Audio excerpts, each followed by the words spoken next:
Welcome, bros and trolls alike. This is Fifth Down. I'm Bobby. This is James. We're going to talk about Thanksgiving football. You ready? So we got first Minnesota at Detroit in a matchup that's going to be defenses and special teams.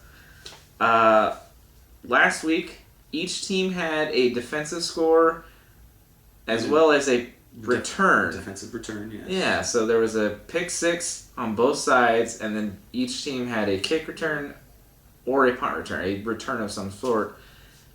And there was no real scoring outside of that. I mean, I don't know what to expect in this game. I see this game being one-sided either way. It's going to be hard to pick which side because Stafford, he distributes the ball, he throws it all around. Without Calvin Johnson now, he's more of a going through his reads kind of guy instead of trying to force it downfield to the Megatron. I think it's worked for him. And it's definitely worked for him. At least top 10 fantasy quarterback. You're starting him probably. Definitely. He's probably been your starter all week. Or all year, excuse me. I could see him as a start if there's no other option. Because, I mean, I would be okay, with anybody else Thursday, not him. Like I would take Bradford over him at this point. I think that the Minnesota defense is a force to be reckoned with. No, that is definitely. Zimmer is a defensive-minded coach, so he has that defense on lock. The real story of this game is it is the matchup to decide the NFC North. Like, I don't know that anyone circled this game like, yeah, this is going to be the game that decides who's winning the NFC North. You think Green Bay's falling off? They look bad. They don't stop anybody. Their defense sucks, yeah. But you got Aaron Rodgers, so... Yeah, that's what everyone's been saying for the last 4 weeks, and they still keep losing. Like, I don't get it. So, what positives are you looking at on the Minnesota side? Is there anything where you see Minnesota... Like, Minnesota is defined by their defense. They don't run the ball well. They are the worst in the league in rushing per attempt, I believe. And McKinnon, Asiata... It's a running back by committee without Peterson. And it's not a good committee either. They're not good offensively. And the pass game, it's hit or miss. Stephon Diggs has had either the shittiest game you can imagine as a receiver, or he just crushes it. I don't know who to expect anymore. I think they're going to try and get him the ball more because I feel like earlier in the season he was kind of forgotten because he didn't have a rapport with Bradford. And now that the season's halfway through, they've had some practices together. They're building something. They know each other better. So I think that they'll actually probably force the ball to him more than they actually ever, since they haven't been doing. So do you see anyone else? Cordell Patterson, is he someone worth? No. Cordell Patterson's more of a big play guy. He's kind of the guy who... He's definitely the open field guy. Yeah. He's the guy to stretch the D, to back up the safeties. How about Kyle Rudolph? Is he worth mentioning? Red zone targets, that's the tight end thing. You're going to catch a touchdown and, maybe 20, 30 yards. You get 10 points from any tight end ever. You're happy. So if you get 10 points from Kyle Rudolph, you're pumped. Yeah. I believe Detroit has one of the worst defenses when it comes to fantasy tight ends, so we'll see what happens there. Other side of the coin, we've got Detroit. We said Stafford, top 10 quarterback this year. Fantasy quarterback. One tomato. That's what this is. It's supposed to be fantasy. What are the other targets that he has that you think might be useful? Let's see. He's got Golden Tate. He's got Anquan Bolden. Bolden's older than Tate, he's got Jones too. Who? Marvin Jones. Marvin Jones. Yeah, came over from Cincy. It's a toss-up. You don't know which one to start, pretty much. If you have any of those guys, you are probably debating on whether to start them because they either had a great week for you last week or a shitty one the previous week. I don't think any of them had a good week last week. Well, I'm just saying that's the way they play. It's either they have a great game or they don't show up. Yeah, I'm not And starting. it's hard to pick when they are going to show up. I'm not starting any of them. Especially either. against this D, I wouldn't start them, no. I completely agree. Just avoid all of them. How about Eric Ebron? The guy scored a rushing touchdown last week as a tight end. That was a great play. That was a great play. It was the jet sweep with a tight end. You would think that they would have went with one of their speed guys, that they went against them. I see this as just a shit show defensive matchup. Whoever gets the first pick six is going to win. That's the spread. Or a late turnover could decide it. Like, not even a pick six, a late fumble, like a fumble in the fourth quarter with 4 minutes left, or an interception. How many turnovers do you see in this game? A lot. A lot. All right, the spread is 2.5 for Detroit. If you keep that Which in mind, is the lowest of the 3 games yeah. this week. Who are you taking? I'm gonna take Minnesota. I'm taking that D. I'm taking Detroit at home. Who got that good D? Who got that good D? I'm also going to mention Theo Riddick. I think he has a big game. He's the perennial Detroit back. He's going to be the guy. He's going to crush it. Rushing, receiving. Then that could, if that comes to fruition, then that could be the outcome of the game. That could. But he's still got Minnesota. Yeah. Keeping Minnesota's offense off the field and making that defense play 50, 60 snaps, 70 snaps will wear them down, and that could be Detroit's way in. Minnesota does a good enough job on offense to keep the defense on the field by themselves. Moving on, the second game. We're going to make a score for that game? We're going to pick a score? You want to score? Yeah, I'm going to go 14-10 Minnesota. Give me 34-20. I'm going to go out Lots there. of points. Yeah, I think it's going to be a lot of turnover points for Detroit. I don't trust in Minnesota. I just don't. So, next game? Game 2, we got Washington at Dallas. I think this is their second matchup of the year. I cannot confirm that. I didn't write it. We've got 2 strong offenses against each other, and Division teams yeah. again. They know each other. They study each other, like you said. They got to play them twice a year, so they know them better than anybody else, probably. So we've got which side do you want to start on? Let's go Washington. The opposition. All right, let's start with Washington. We've got Kirk Cousins playing out of his mind. You like that? Yeah. You like that? This guy has been playing about as good as anyone in the league, not fantasy-wise, just as a quarterback. Like I'll see him sitting in the pocket and he'll make a throw. I'm like, nope, and it lands right in the basket or right in the hands. It's fantastic to watch. I'm buying it. I'm buying it. He's got some great receivers. I think the Kirk Cousins bandwagon has added a new member. Yeah, yeah. Yeah. So you got Vincent Jackson. No. Excuse me.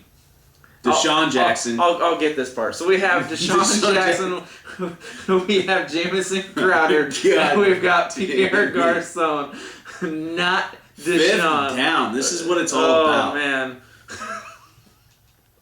Pierre Garcon, I'm going to say right now, is on a waiver wire in one of my teams, or in one of my leagues. So, like, he's somebody that you could probably go out there and pick up and spot start if you need a bye week filler or something like that, and probably get some production. So the two of the top 3 fantasy receivers last week, Jamison Crowder, Pierre Garcon. No joke. They are legit, and as long as Kirk Cousins keeps slinging around the field like he is, I don't think that changes in this game. I like Dallas's defense, but I don't like them that much. Yeah, like them, not love them. This is more of an offensive matchup as opposed to our last game where it was all defense. This is all offense, especially when you factor in Rob Kelly, a guy nobody even knows about until he blew up on Sunday night. Robert Kelly. He's got 2 first names. The guy ran all over the Packers, 137 yards, 3 touchdowns in that win on Sunday night. The only negative I see in Washington is their bad defense and the fact that they have the shortest week of anyone playing. Yeah, when you play a Sunday night game and you got to leave on a Wednesday to go play a Thursday night game. Ugh. Yeah. When you go through car wreck. Is it even? It's not even Thursday night. It's like Thursday midday. Yeah, it's still considered a Thursday night game, but you're right. Yeah, you're starting earlier than you started the week before, and only 5 days out, 4 days out. Not very healthy. Not So very good. the last part of that offense would be the tight end. We've got Reed and Davis. Do you start either of them? And I know Vernon Davis, man, he's having a resurgence in Washington. I know I said last week that he's not the San Francisco Vernon Davis anymore, but he proved me wrong, obviously. That guy, he's come a long way from 2 years ago where he was just garbage. I don't know where it's coming from, but I like it. I'm jumping on that bandwagon too. Give me Vernon Davis. They're almost a coin flip because they're almost identical in points. And since in the last 4 weeks, they're identical. Last 4 weeks, the difference is a touchdown. That's 6 points. It's flip a coin, throw a dart, do whatever, but you can't go wrong with either, probably. So I'm guessing you won't start the Dallas defense in this game. No, I don't start the Dallas defense ever. All right, and I'm guaranteeing nobody's starting the Washington defense because Dallas... The spread is 7 points for Dallas. They gave Dallas 7 points for this game. I don't understand it. I was saying 3.5, 4 tops. I guess you just can't go against the rookies, Dak and Zeke. They've made it happen. You said it on our earlier today that they're not playing like rookies. They don't even look like Zeke rookies. Zeke looked like a man amongst boys in college, and he looks the exact same in the NFL. As I think someone said that pregame. That's fine. So Dak is actually one of the top quarterbacks in fantasy over the last 2 or 4 weeks, I believe, and I think he's outplaying Breeze, which is just phenomenal for him. Breeze is still number one. He has the pocket presence. He's something else. I don't fucking know how to explain it. He is what Roethlisberger was to the Steelers back when he was a rookie, when they won 10 or 12 games, and it was just... He was in the AFC Championship game his rookie year. When you run... Roethlisberger. When you get drafted to a team that has a great offensive line and brings in an amazing running back, good things are bound to happen, and Zeke is just running all over everybody, as we've already mentioned. They're both automatic starts. Yeah. I have Dak, but I've got Breeze. I'm starting Breeze. But that's just... Well, if you have Dak and Breeze, then you're in a good spot. I've got the riches. So moving on to the rest of Dallas, we know the offensive line is going to protect both Zeke and Dak, but who's going to get the targets? We know Dez. Throw up the X. He has been playing ridiculous. Since he came off that injury, he's been very, very efficient. Yes. Like you mentioned earlier, it's he and Dak have made a rapport with one another to where they're just getting better week by week. Dak didn't know where he was going to be on the field. That was his whole problem to start the season. That's why he never forced it to him. He's not that quarterback to force the ball. Yeah, the one thing that surprises me week in, week out is how he protects the ball. Passing, running, he's fantastic. I hate the Cowboys, but I give good football props. And when I see them play, the NFC playoffs are going to be exciting this year. All right, so other targets for Dallas, we have Cole Beasley, we've got Terrence Williams, and we've I know Terrence Williams he's kind of disappeared in that offense. Cole Beasley, I think, has a better, go back to your word, rapport with Dak than even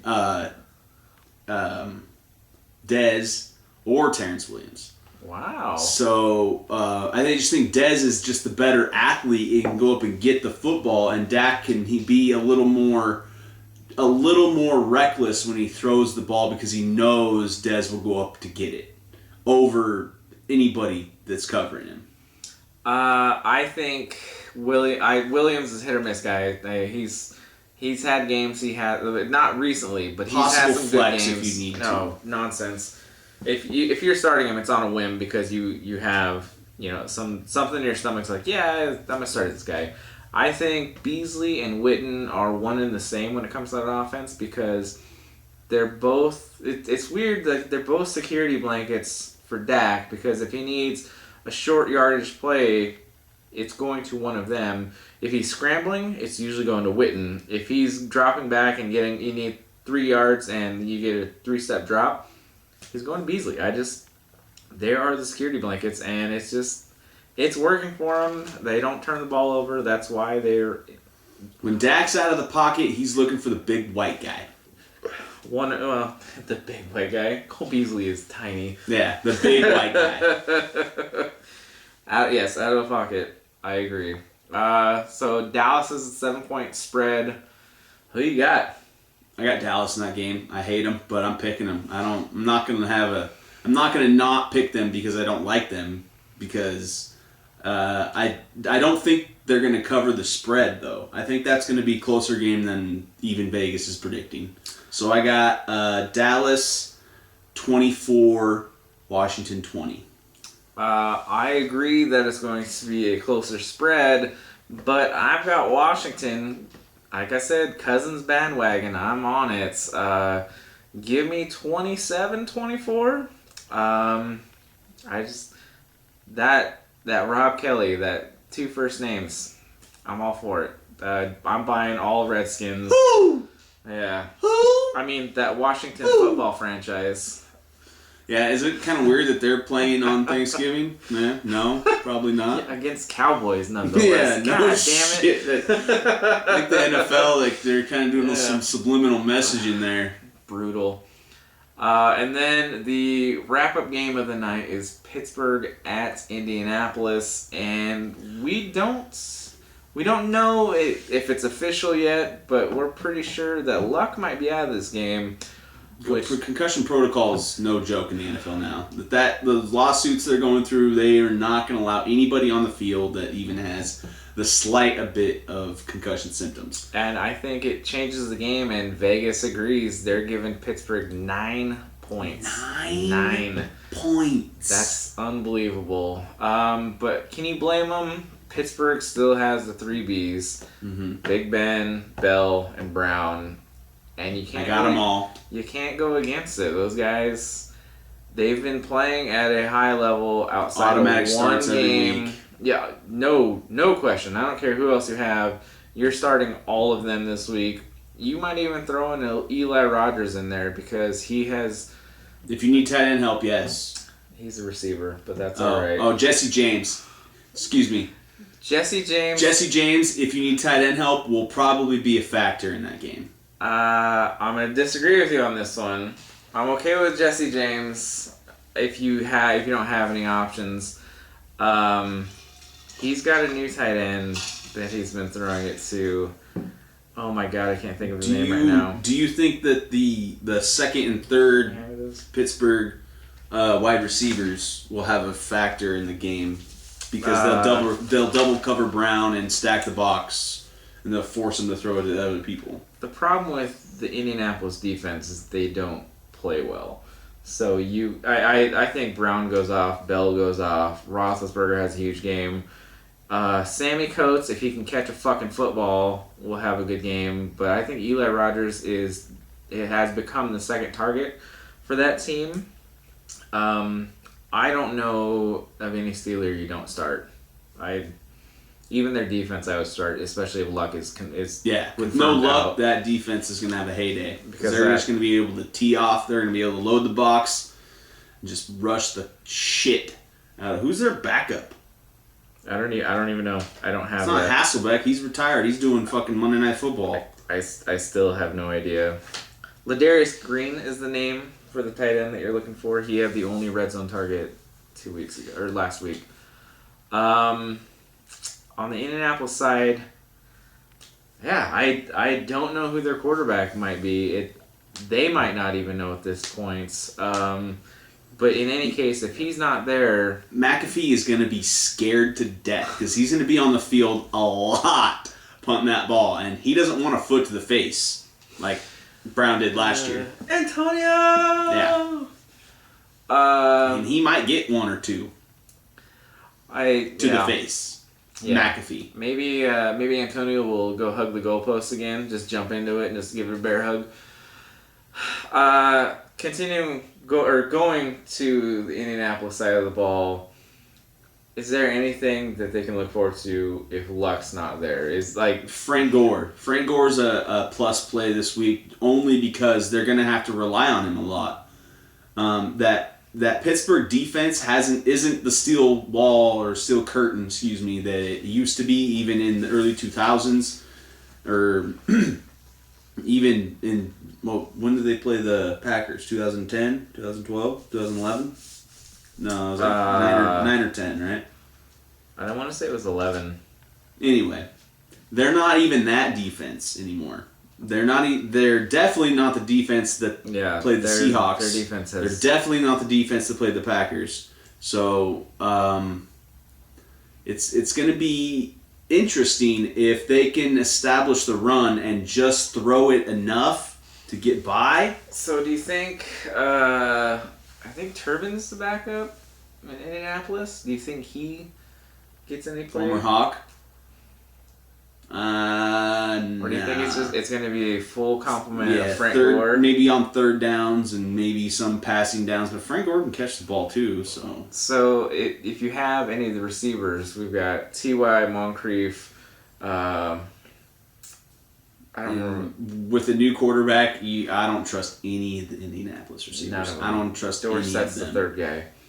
None? None. I would trust Moncrief more than the other two. Maybe just because he's more of a possession receiver in my eyes. And maybe had more second team snaps. So their backup quarterback will have whoever it is. We don't even know. He's definitely the better route runner of the group. Jack Doyle, he's been red hot as a tight end with Luck, but I'm not sure what that quick.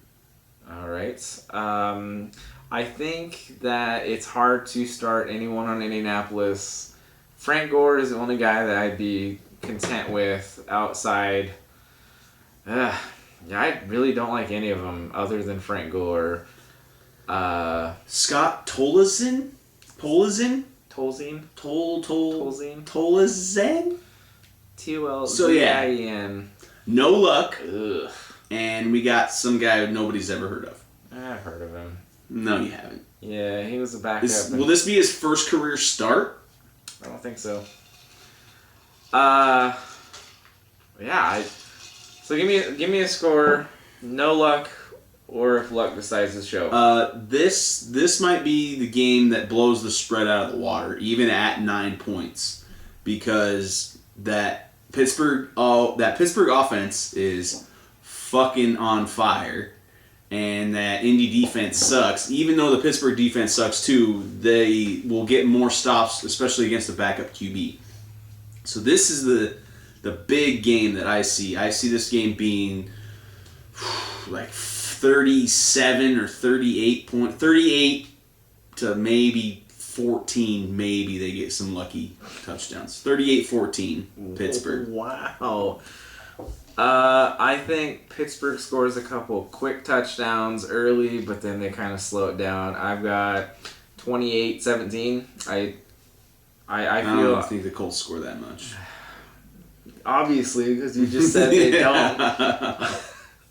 So I have a closer spread, but still, it's more than the 9 that Vegas has given them. So. Yeah, it's going to be interesting to see how the games play out, but I'm glad we get football on Thanksgiving. 3 games? Oh, I remember when we just beat 2. Yep. Colts, we just got done talking about the Colts. That's why they're on my mind. It was Detroit and Cowboys, and whoever they played, and that was it. So I'm glad that we get a non-division matchup. To be honest, it'll be interesting. Considering the first 2 they matter. And then we've got the third one where it could just be a shootout with one of the stars out. I don't know. Can they flex the times at this point? No, the times are set. Yeah. You got Minnesota, Detroit first, Washington, Dallas second, and then the night game is the Pittsburgh, Indianapolis. If they could flex, I think they would probably flex the Dallas game to the night game. Especially if the news that Luck is out becomes a reality, I think that would be something that the NFL wants because all of these teams played on Sunday, so they're all coming off short weeks. But they also all won, which is interesting in itself. It's just the stupid stat is still the Minnesota Detroit. They both had a defensive touchdown and a special teams touchdown. Unreal. Anything else you want to add? I think we're good. Is there anyone you're looking forward to specifically? Just the Pittsburgh offense. Because I'm worried about my fantasy team at this point. Said the guy with the Seahawks shirt on. Yeah, hate him, but I love him in fantasy. I'm interested to see Theo Riddick. I'm going to go back to that well. I think he's going to be the guy that makes the difference for Detroit. I don't care for the receivers, but I think that he's going to be the guy. He's the 3-down back that they need. That's all we got. This has been Third Down. I'm Bobby. This is James. We're fifth down. We're fifth down. Jesus. That's exactly what this whole thing is all about. We've been drinking. We've been drinking. Fifth down signing off, bitches. Fifth down. See you on Friday.